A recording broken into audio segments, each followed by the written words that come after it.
मुख्यमंत्री जी और उप मुख्यमंत्री जी को बहुत बहुत धन्यवाद ज्ञापित करता हूं और निवेदन करता हूं कि ये अपूर्व बजट राजस्थान की ग्रोथ का इंजन बनेगा। और हमारे प्रधानमंत्री जी ने, मोदी जी ने जो विकसित भारत का संकल्प लिया है उसको पूरा करने की दिशा में मैं समझता हूँ एक बहुत बड़ा कदम है। माननीय अध्यक्ष महोदय, विधानसभा और लोकसभा चुनाव में आम जनता ने भाजपा की नीति रीति निष्ठा और निर्णयों पर विश्वास किया है। इस बजट को देखें तो हम 5 भागों में बांट सकते हैं। मेरे हिसाब से जो मुझे लगा मैं यहाँ सदन में रखना चाहूँगा, पहला है मजबूत और निर्णायक सरकार में विश्वास, दूसरा है सुशासन और निरंतरता में विश्वास, तीसरा है सुरक्षा और समृद्धि में विश्वास, चौथा सरकार की गारंटी और डिलीवरी में विश्वास और पांचवा विकसित राजस्थान के संकल्प में विश्वास। मुझे आशा है कि ये बजट भाजपा सरकार द्वारा लिए गए जन कल्याणकारी फैसलों को पूरा करेगा। यही नहीं, माननीय अध्यक्ष महोदय, मुख्यमंत्री जी ने इतना ही नहीं, बजट घोषणा के तुरंत बाद दूसरे दिन ही मंत्रियों की बैठक बुलाई और मंत्रियों को टास्क दे दिया कि जो घोषणा हुई है इसको समयबद्ध तरीके से पूरा करें।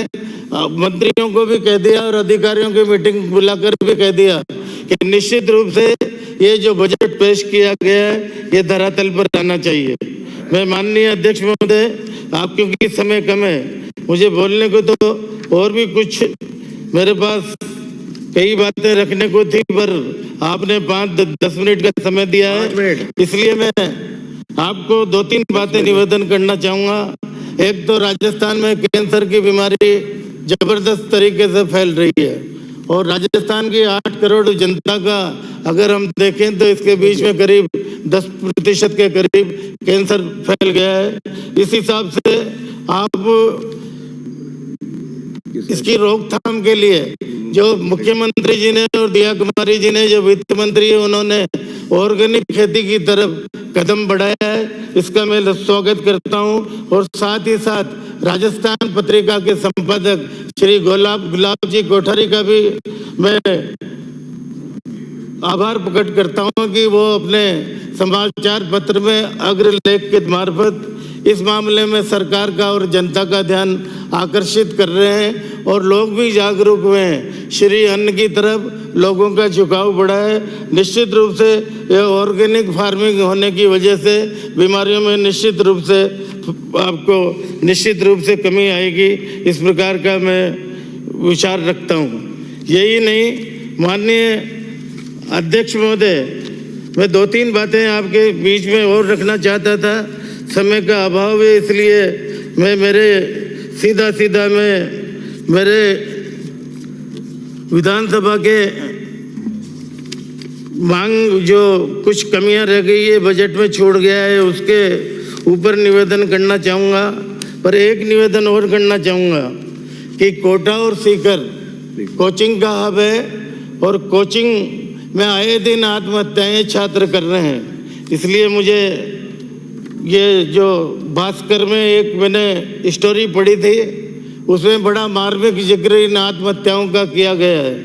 मैं समझता हूँ जिनके परिवार में कोई बिछड़ जाता है उसका दुख अपन उनको संवेदनाएं प्रकट कर सकते हैं, उसके दुख को अपन बांट नहीं सकते। इसलिए सरकार को प्रभावी कदम उठाकर कोचिंग सेंटर्स और हॉस्टल मालिकों के साथ बैठकर कोई इस प्रकार की रीति नीति बनाना चाहिए ताकि ये बच्चे जो आत्महत्या कर रहे हैं इस पर कहीं ना कहीं रोक लग सके। साथ ही मैं आपको निवेदन करना चाहूँगा माननीय अध्यक्ष महोदय कि बजरी माफियाओं का राजस्थान में बहुत बड़ा खेल चल रहा है।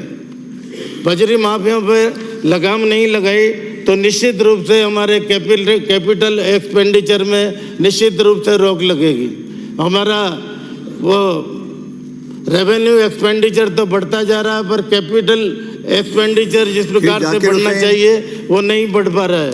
यही नहीं, आप बनास के किनारे हो गए ब्राजो, तो मैं मेरे क्षेत्र की तो बात करूंगा, पहले वो करते, बाकी बातें में बात 10 मिनट। अब अगली बार माननीय जाकिर हुसैन। माननीय अध्यक्ष महोदय, आपने मुझे परिवर्तित बजट 2024-25 में बोलने का मौका दिया, इसके लिए धन्यवाद। माननीय अध्यक्ष महोदय, बजट 2024 के वाद विवाद में मैं अपनी बात विस्तार पूर्वक कहूँगा, लेकिन मैं व्यक्तिगत रूप से बहुत ही आहत हूँ।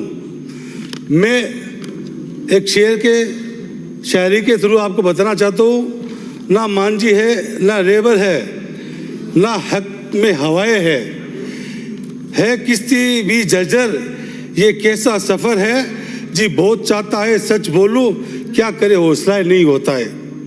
माननीय अध्यक्ष महोदय, इस बजट में पहली बार 2 नई परंपरा हुई है।